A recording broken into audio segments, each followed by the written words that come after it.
Les amis, salut à tous, c'est Pegasus et j'espère que vous allez bien. Très heureux de vous retrouver aujourd'hui dans cette nouvelle vidéo où on va s'intéresser aux 10 meilleures cartes du personnage de Marek Ishtar, un de mes personnages préférés de Yu-Gi-Oh! Et un de mes personnages préférés, tout manga confondu tout simplement. Vraiment, Marek, j'adore ce personnage, lui qui a vécu une enfance traumatisante en tant que gardien du tombeau. Depuis ce jour, il voue une haine profonde envers le pharaon. Marek est un jeune enfant pur qui a toujours rêvé de liberté, mais qui malheureusement trouvera la vraie liberté que tardivement dans sa vie, uniquement du coup après sa défaite face à Yugi. Même après être sorti de son trou les amis, celui-ci se croyait libre, mais il était quand même prisonnier de la haine qu'il renfermait au fond de son cœur. Marek cherche à obtenir les 3 cartes de dieux égyptiens et participera ainsi au tournoi de Batailleville dans ce but. Et au cours de ce tournoi, il fera émerger en lui une personnalité obscure et se hissera d'ailleurs jusqu'en finale du tournoi de Batailleville et trouvera du coup la défaite face à Yugi, et c'est une défaite qui va le libérer tout simplement. C'est ça qui est beau aussi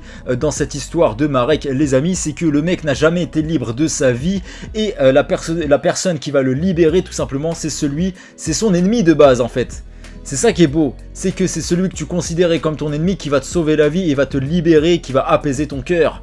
Bordel, c'est beau, c'est incroyable. Bref, et pour se hisser jusqu'en finale du tournoi de Batailleville, Marek se devait d'avoir des cartes surpuissantes. Et du coup les amis, dans cette vidéo, on va découvrir ensemble les 10 meilleures cartes de Marek Ishtar. Mais avant les amis, petit instant promo, je me permets de vous rappeler que j'ai sorti une chaîne secondaire qui s'appelle Pegasus TCG, le lien est en description. En gros, cette chaîne secondaire est consacrée exclusivement aux jeux de cartes Yu-Gi-Oh! Donc sur cette chaîne, vous pourrez retrouver des vidéos d'ouverture, des deck profile, des vidéos combos et plein de vidéos sur l'actualité du jeu de cartes Yu-Gi-Oh! Tout simplement. Donc n'hésitez pas à vous abonner si comme moi, vous êtes fan du jeu de cartes Yu-Gi-Oh! Les amis, encore une fois, le lien est en description. Merci d'avance. Bref les amis, les 10 meilleures cartes de Marek.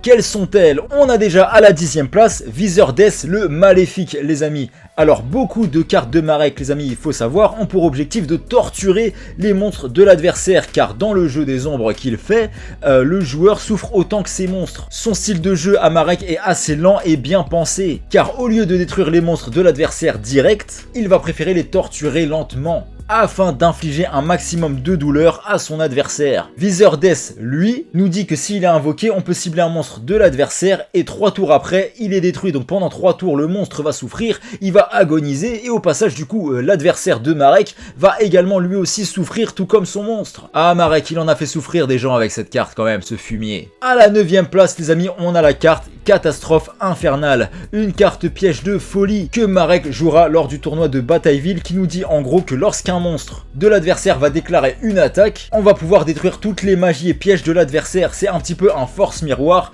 mais pour les magies pièges tout simplement. C'est vraiment une carte très très forte qui bien évidemment a sa place dans ce top 10. À la 8e place les amis, on peut citer la carte Spectre Revenant, qui est une carte très intéressante pour Marek, car elle fait partie d'un combo qu'il utilise tout au long de l'œuvre. Spectre Revenant a le pouvoir de revivre continuellement, encore et encore lorsqu'il est détruit. Et cela pourra être utilisé de différentes manières avec beaucoup d'effets. Mais ce n'est pas à ça que s'arrête l'utilité de cette carte les amis, puisque Marek a bien plus que Spectre Revenant dans son deck et il a essentiellement réussi à construire un combo de fou avec cette carte. Du coup Spectre Revenant, il peut également la combiner avec Spectre Défenseur qui se situe à la 7e place de ce top les amis. Spectre Défenseur permet donc à Marek de rediriger toutes les attaques vers Spectre Revenant lorsqu'il est sur le terrain, gardant ainsi ses autres monstres complètement hors de danger. Et ce combo est une énorme technique de blocage pour Marek. Et c'est une stratégie plutôt cool, on va pas se mentir. Et Marek possède encore une autre carte qui est liée à Jam, et c'est de loin la plus cool d'entre elles dans son deck, mais on la verra tout à l'heure. À la 6e place les amis, on a la carte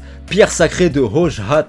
Alors cette carte les amis, pour l'anecdote, elle n'apparaît que dans le manga ou l'anime, elle n'est pas disponible en TCG et elle apparaît notamment lors de son duel contre My Valentine lors du tournoi de Batailleville. Et on va pas se mentir, ce duel c'était pas un combat, c'était plus une séance de torture pour My Valentine. Marek c'est vraiment un sadique ce fumier. Pierre Sacrée de Rojhat du coup peut s'invoquer spécialement depuis la main si on contrôle face recto paralysie des bras et paralysie des jambes. Donc déjà paralysie des bras, c'est quoi le délire? C'est que tu peux cibler un monstre face recto que ton adversaire contrôle, et tant que cette carte elle est face recto sur le terrain, le monstre face recto il pourra pas attaquer et aussi ses effets sont annulés, donc ça c'est bénéf. Et paralysie des jambes, elle nous dit que dès qu'elle est invoquée, on va pouvoir renvoyer toutes les cartes magie piège de notre adversaire qui sont posées sur le terrain, et on va également pouvoir bannir cette carte depuis notre cimetière et cibler une magie piège posée par notre adversaire, et jusqu'à la fin du tour elle ne pourra pas être activée tout simplement. Donc bref, dès que Marek a paralysé des bras et paralysé des jambes sur le terrain, il peut invoquer Pierre Sacrée de Oj'at, et tant qu'il a cette carte sur le terrain, l'adversaire de Marek ne peut pas changer la position de combat de ses monstres. Du coup, cette carte combinée avec paralysie des bras et paralysie des jambes offre donc à Marek un total contrôle sur son adversaire. À la 5e place les amis, sûrement une des cartes les plus emblématiques de Marek, tout simplement une carte que j'adore qui s'appelle le Golem de Lave. Ah, cette carte, une des cartes les plus fortes et encore une fois les plus emblématiques de Marek Ishtar. Carte d'ailleurs qu'il utilisera lors de son duel face à Jono Hushi dans les demi-finales du tournoi de Batailleville. Et on va pas se mentir, il a bien fait souffrir Jono Hushi avec cette carte, puisque cette carte là les amis peut être invoquée spécialement directement sur le terrain de l'adversaire en sacrifiant 2 monstres. Et notre adversaire du coup va perdre 1000 points de vie par tour tant que cette carte sera sur le terrain. Gourmand. Et encore aujourd'hui, dans le jeu de cartes Yu-Gi-Oh, cette carte peut encore être jouée dans certains decks. C'est vraiment une carte que j'adore, y a rien à dire. À la 4e place, les amis, le dieu égyptien, le dragon ailé de Ra. Et bah oui, les amis, bien évidemment que le dragon ailé de Ra, la carte la plus emblématique de Marek, on va pas se mentir. Et accessoirement, le dieu égyptien le plus stylé était obligé d'être dans cette liste. Le dragon ailé de Ra, certes, dans un jeu de cartes traditionnel, n'est pas forcément très fort à lui tout seul, mais dans le manga, c'est autre chose et c'est une pure dinguerie. Et Marek, lui, il sait utiliser le dragon ailé de Ra à la perfection. Comme tout dieu égyptien, le dragon ailé de Ra nécessite 3 sacrifices pour son invocation. Et lorsqu'il est invoqué normalement, les autres cartes et effets ne peuvent pas être activés. Et lorsque cette carte du coup est invoquée normalement, on va pouvoir payer des points de vie jusqu'à n'en avoir plus que 100.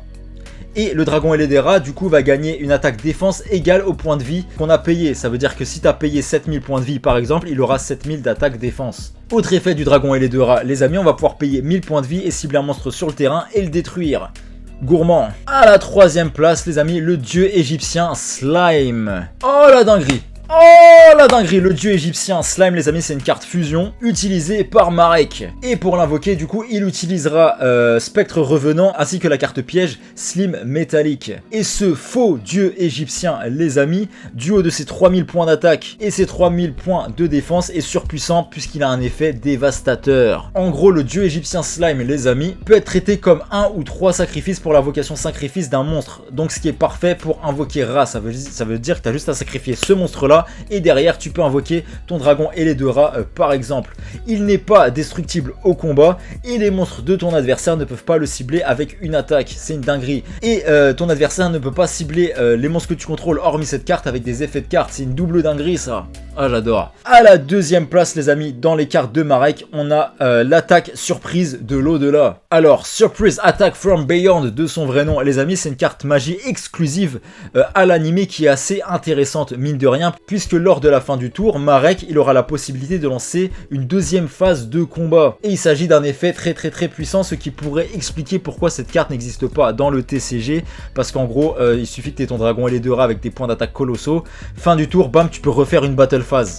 C'est une dinguerie cette carte là les amis, ce qui peut donc aider Marek à gagner en un seul tour. Et Marek lui l'utilise pour le dragon ailé de Ra justement dans son duel avec Yugi. Oh le gourmand. Et à la première place de ce top les amis, bien évidemment qu'on aura le dragon ailé de Ra en mode sphère. Une carte incroyable permettant à Marek de débarrasser le terrain de l'adversaire pour derrière invoquer son dragon ailé de Ra en toute tranquillité. Donc quand il est en mode sphère, en gros le dragon ailé de Ra a pour effet qu'il peut être invoqué en sacrifiant 3 monstres de l'adversaire. Donc tu débarrasses 3 monstres de l'adversaire, tu l'invoques sur le terrain de l'adversaire et ensuite Marek il va le récupérer sur son terrain et il va pouvoir le sacrifier pour invoquer spécialement son dragon ailé de Ra depuis sa main ou son deck et il aura ainsi 4000 points d'attaque défense.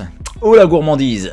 Enfin voilà les amis, c'était tout pour ce top 10 des meilleures cartes de Marek. Bien évidemment qu'il y avait plein d'autres cartes qu'on aurait pu citer dans ce top, c'est pourquoi, comme d'habitude, j'aimerais faire quelques petites mentions honorables à certaines cartes qu'on aurait pu retrouver dans ce top, notamment pour certaines dans le haut du panier de ce top, notamment justement le dragon et les 2 rats en mode phénix. Du haut de ses 4000 points d'attaque et ses 4000 points de défense, le dragon et les 2 rats en mode phénix les amis a un effet dévastateur, parce que si le dragon et les 2 rats est envoyé depuis le terrain au cimetière, tant que mode phénix est dans le cimetière, on va pouvoir l'invoquer spécialement sur le terrain et les effets ne peuvent pas être activés en réponse du coup à l'activation de cet effet. Et surtout rat en mode phénix n'est pas affecté par les effets d'autres cartes. Également Marek va pouvoir payer 1000 points de vie et envoyer un monstre sur le terrain au cimetière, et une fois par tour durant la fin de son tour, le dragon et les 2 rats mode phénix est envoyé au cimetière, et si on le fait, on va pouvoir invoquer spécialement un dragon et les 2 rats mode sphère depuis notre main, deck ou cimetière en ignorant ses conditions d'invocation. Autre carte emblématique et très puissante de Marek les amis, Makura le destructeur, puisque s'il est envoyé depuis la zone monstre au cimetière, on va pouvoir activer une carte piège directement depuis notre main. Et pour Marek, ça c'est du pain béni, parce que Marek, je le rappelle, joue énormément de cartes pièges, donc forcément les jouer depuis sa main ça l'arrange, et du coup Makura le destructeur est une carte vraiment très intéressante pour Marek Ishtar. On a aussi la carte magie Cage d'acier du cauchemar, c'est une carte magie que Marek utilisera lorsqu'il contrôlera Sting le silencieux lors du tournoi de Batailleville, et qu'il affrontera du coup Yugi. C'est d'ailleurs lors de ce tournoi qu'on voit pour la première fois Slifer le dragon du ciel. Slifer que j'aurais pu mettre également dans ce top bien évidemment, puisque c'est une carte qui de base appartient à Marek aussi bien évidemment, mais bon, on va l'attribuer à Yugi cette carte là, on va pas se mentir. Et du coup la carte magie Cage d'acier du cauchemar les amis a bien mis Yugi dans l'embarras lors de ce duel, puisque en gros c'est une carte magie qui reste sur le terrain pendant 2 tours et qui empêche l'adversaire d'attaquer du coup pendant 2 tours tout simplement. Il y a également d'autres cartes magie intéressantes qu'on aurait pu mettre dans ce top, mais qui sont assez génériques et qui sont jouées par d'autres duellistes etc, donc c'est pas très intéressant de les mettre dans ce top, c'est pourquoi j'ai préféré opter pour des cartes exclusives à Marek. Bien évidemment déjà il y avait le pot de cupidité qui nous sert à piocher 2 cartes, ça c'est la base, et aussi Monster Reborn qui est une carte très intéressante dans Yu-Gi-Oh en général, mais surtout pour Marek, puisque lors de son duel contre Jono Uchi, il va s'en servir en fait pour ramener Ra du cimetière du coup, mais en mode phénix tout simplement, donc c'est une carte vraiment que Marek maîtrise à la perfection. Enfin voilà les amis, c'était tout pour cette vidéo sur les meilleures cartes du personnage de Marek. N'hésitez pas à me dire en commentaire ce que vous en pensez, et pour vous, quelle est votre carte favorite de Marek les amis. Moi bien évidemment vous avez compris que c'est le dragon et les 2 rats ainsi que le golem de lave, voilà, je suis fan de ces cartes là. Donc dites-moi en commentaire, vous, quelle est votre carte favorite. Enfin bref les amis, merci beaucoup d'avoir regardé cette vidéo. Quant à nous, on se retrouve très vite sur la chaîne comme d'habitude pour plein d'autres vidéos manga, animés, etc.